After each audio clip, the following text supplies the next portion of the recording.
नमस्कार साथियों, ट्रैफिक में आज हम लोग पढ़ेंगे समास।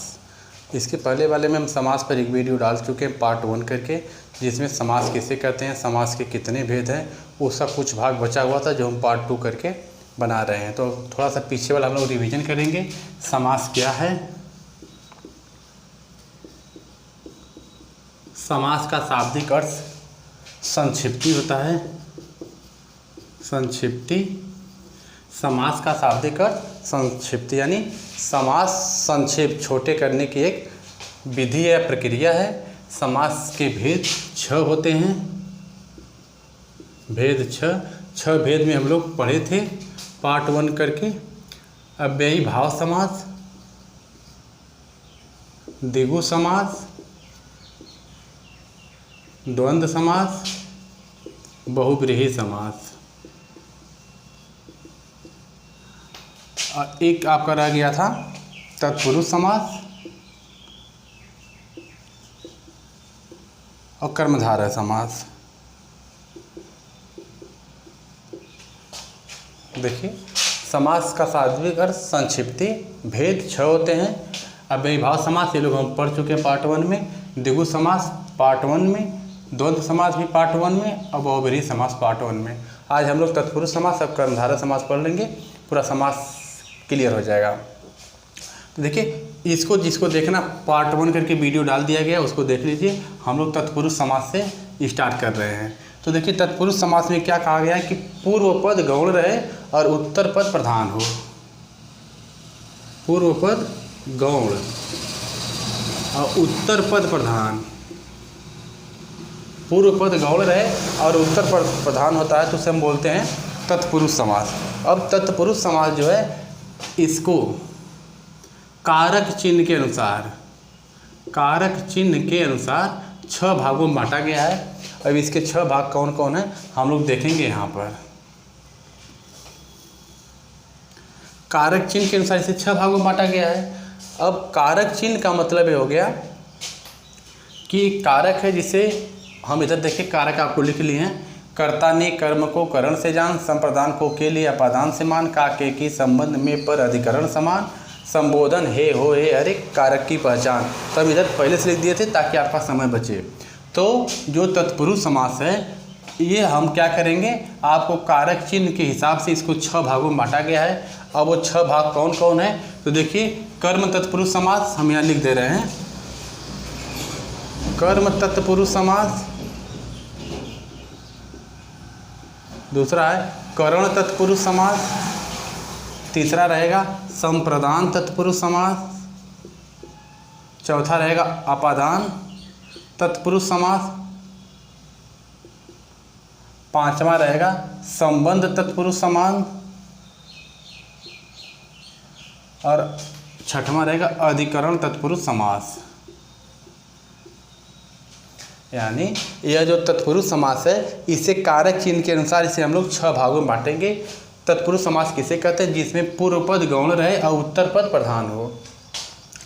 और कारक चिन्ह के हिसाब से इसे 6 भागों में बांटा गया है। और 6 भागों में कर्म तत्पुरुष समास, करण तत्पुरुष समास, संप्रदान तत्पुरुष समास, अपादान तत्पुरुष समास, संबंध तत्पुरुष समास और अधिकरण तत्पुरुष समास। इसको 6 भागों में बांट दिया गया। अब 6 भागों में बांटने पर हम लोग हर का एक एक 2 उदाहरण दे के समझ लेंगे तो आपको क्लियर हो जाएगा कि तत्पुरुष समास क्या है।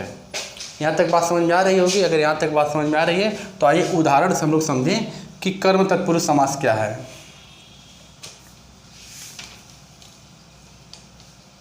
तो देखिए, कर्म तत्पुरुष समास में सुख प्राप्त, सुख प्राप्त यानी सुख को प्राप्त करने वाला। तो देखिए, तो कर्म में को चिन्ह है तो इसको हम बोलेंगे सुख प्राप्त का मतलब सुख को प्राप्त करने वाला।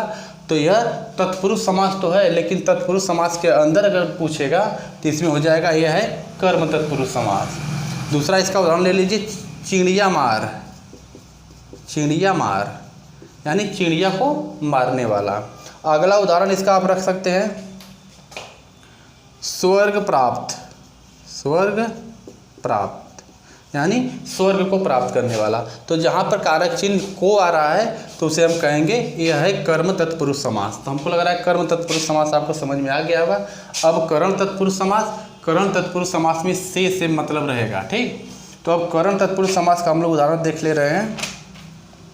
नेत्रहीन, नेत्रहीन यानी आँख से हीन, तो से आ गया इसलिए हो जाएगा करण तत्पुरुष समास। अगला उदाहरण ले लीजिए, मुँह मांग, मुँह मांग यानी मुँह से मांगा हुआ, तो जहाँ पर से आ रहा है वहाँ पर हो जाएगा करण तत्पुरुष समास।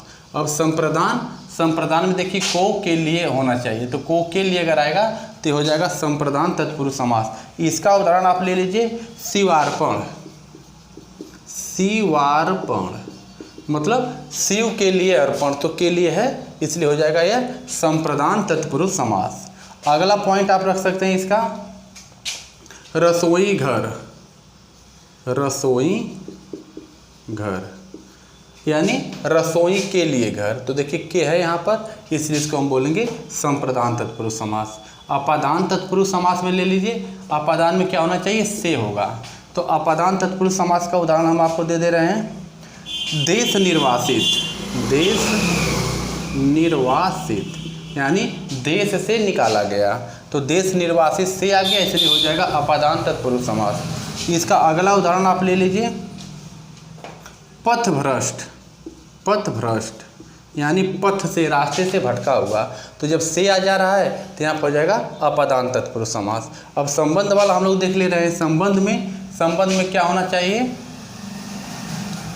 का के की, तो अब देखिए संबंध का उदाहरण आप देख लीजिए, राजपुत्र, राजपुत्र यानी राजा का पुत्र, तो का आ गया इसलिए हो जाएगा संबंध तत्पुरुष समास। अगला इसका उदाहरण आप रख लीजिए, चंद्रोदय, चंद्रोदय यानी चंद्रमा का उदय, तो जब को आ रहा है या का आ रहा है तो ये आपका हो जा रहा है संबंध तत्पुरुष समास। अधिकरण में क्या होना चाहिए, में और पर, तो अधिकरण पर हम लोग देख ले रहे हैं, पुरुष सिंह, पुरुष सिंह यानी पुरुषों में सिंह, में आ गया इसलिए आप हो जाएगा अधिकरण तत्पुरुष समास। आप बीती, आप बीती यानी अपने पर बीती हुई, तो पर आ गया इसलिए अधिकरण तत्पुरुष समास हो गया। तो हमको लग रहा है यह जो आपका तत्पुरुष समास ये समझ में आ गया होगा। इसमें बस यही कहा गया है कि पूर्व पद यानी पहला पद गौण रहे, उत्तर पद प्रधान हो, उसे बोलेंगे तत्पुरुष समास। अब यह तत्पुरुष समास को कारक चिन्ह के अनुसार 6 भागों में बांटा गया है। देखिए समास के भी 6 भेद और तत्पुरुष समास के भी 6 भेद। अब इसको कारक चिन्ह के अनुसार हम लोग बांटे हैं, कर्म तत्पुरुष, करण तत्पुरुष, संप्रदान तत्पुरुष, अपादान तत्पुरुष, संबंध तत्पुरुष और अधिकरण तत्पुरुष।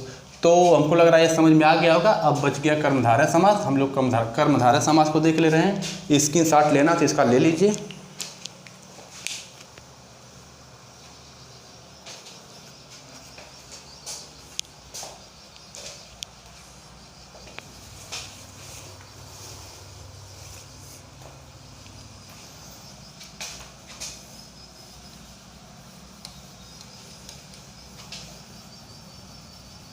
और हमको पढ़ना है कर्मधारय तत्पुरुष समास।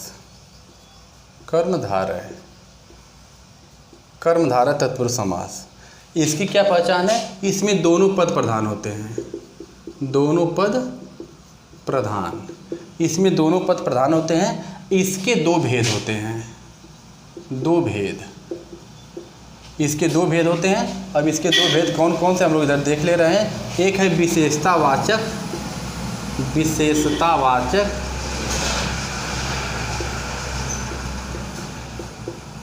एक है विशेषतावाचक और दूसरा है उपमानवाचक।